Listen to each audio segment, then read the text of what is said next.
Jumpa lagi di pertemuan 8. Ini materi ada dua, satu fungsi, satu induksi matematika ya.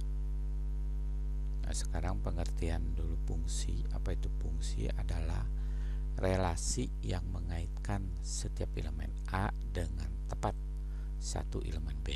Ini disebut fungsi. Jadi contoh fungsi dari himpunan A ke B ditulisnya kayak gini, disebut sebagai daerah asal untuk A ini atau domain, untuk B disebut daerah kawan atau kodomain ya. Nah, ini untuk relasinya kayak gini ditulisnya.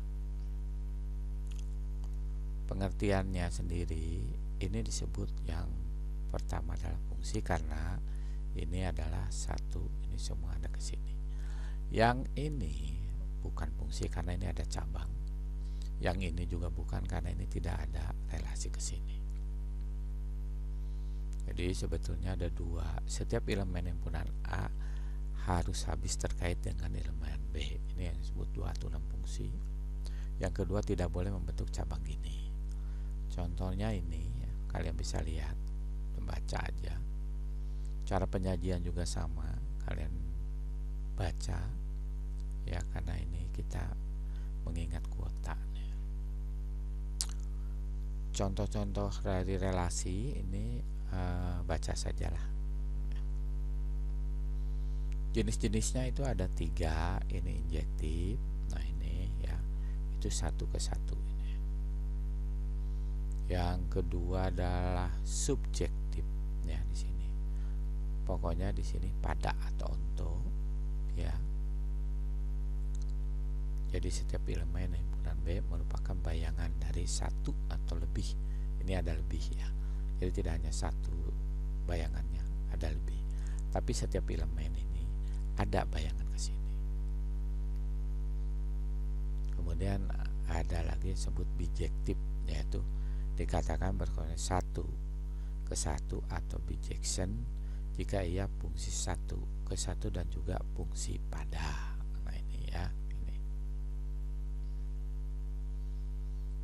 Inverse yaitu jika bisa dikembalikan, ditulisnya kayak gini ya. Jadi fungsinya dikembalikan. Contohnya ini. Nah ini inverse-nya ini ya. Nah ini dibalik aja. Ini baca saja. Komposisi ditulis kayak gini ya. Dimana untuk komposisi ya dari A ke B dan F adalah dari B ke C. Maka yang ditulisnya kayak gini ya. Contohnya ini untuk komposisi, baca saja.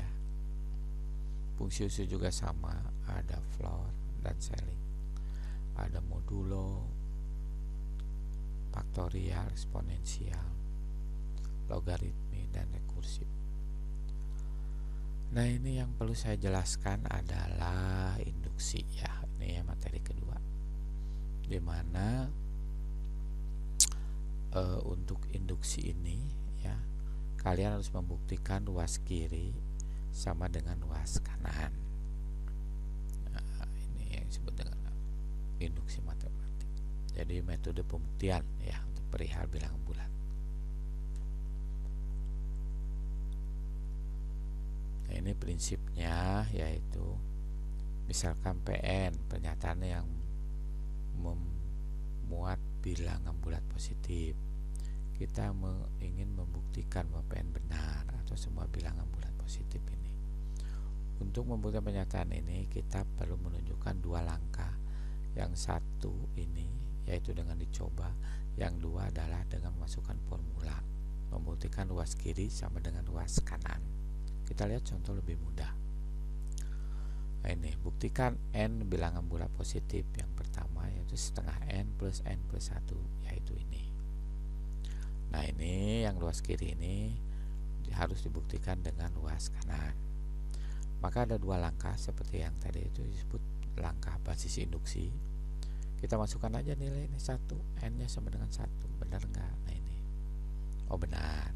Jika benar baru melanjut ke langkah induksi, yaitu langkah 2. Nah, ini kalian harus membuktikan ini sama dengan ini.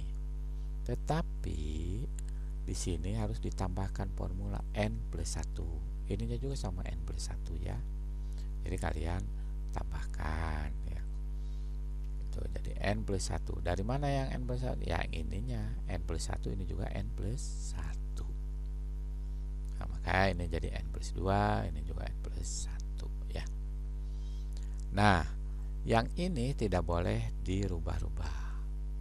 Yang harus dirubah yang ini harus sama dengan ini. Jadi menuju ke sini. Nah, ini ya. Yang ini yang dirubah, kita turunkan ke sini.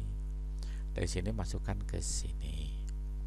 Dari sini turunkan lagi ke sini ya. Turunkan jadi sehingga sama. Karena ini sama dengan ini, sama dengan yang ini. Sehingga dia terbukti langkah 2. Karena langkah 1 dan langkah 2 ini terbukti, maka yang awal jumlah n bilangan positif yang pertama adalah ini adalah benar. Ya, demikian ya. Ini. Nanti kita lanjut ke materi berikutnya.